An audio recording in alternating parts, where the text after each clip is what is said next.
Let's bring in Washington editor for The Spectator, Amber Duke, and District Media Group President, Beverly Hallberg. Thank you both for coming on. We appreciate it. Here's part of Kamala's 2016 national anthem answer, and we'll let you answer. Watch.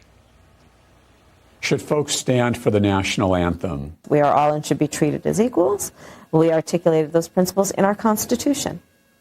And part of what we decided is what makes a fair and just and noble society and a democracy, a true democracy, is freedom of religion, freedom, right, of association, freedom to organize, First Amendment. I've watched it 4 times, Beverly Hallberg. I still don't know what she's saying there, but the question was not, do you have a right to kneel or stand or clap or, drink a soda during the national anthem? It was, should you stand? What do you think?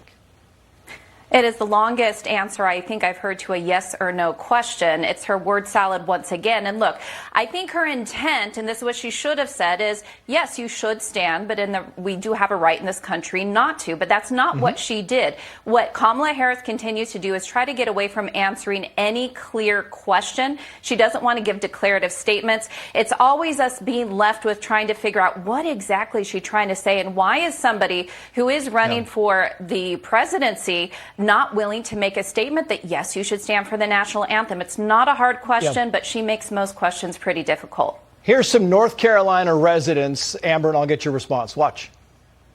There's no power, there's no water, there's no internet, there's no cell phone coverage. We're just it's a disaster. Just pray for everybody here. Everything's replaceable. Life is not. No water, barely got food. Everything expiring in the fridge. So. FEMA is not on the ground there at all. They are not in these cities, not in these towns, and not in these villages. These people are grateful for Elon Musk trying to bring in some of these internet stations, but the government, not so much, Amber. There has been a complete abdication of leadership when it comes to the response to this storm.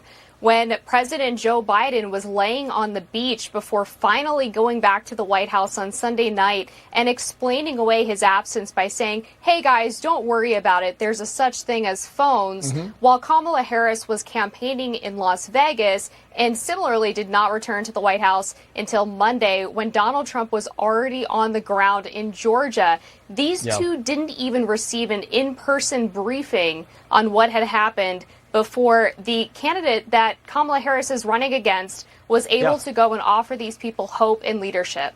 I want to put this up. Politico writes this about the debate, and I think it's kind of fascinating. For weeks, Vance has been participating in a series of interviews, often in forums that were less than hospitable. The Democrats' campaign chose a different path for Walz, as well as his running mate, essentially avoiding tough environments, and it showed. Beverly Hallberg, the very same people who said, oh, they don't need to give interviews, the media, are now saying, well, they should have given more interviews. He'd have better practice.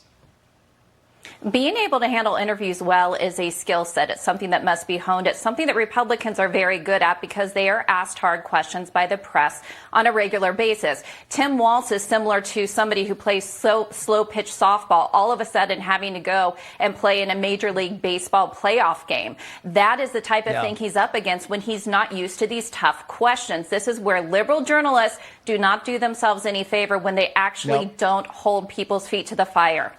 I got to go, but Politico also says, Amber, that Vance's beard is a sign of aggression to women and Walz's saucer eyes shows passion. 15 seconds.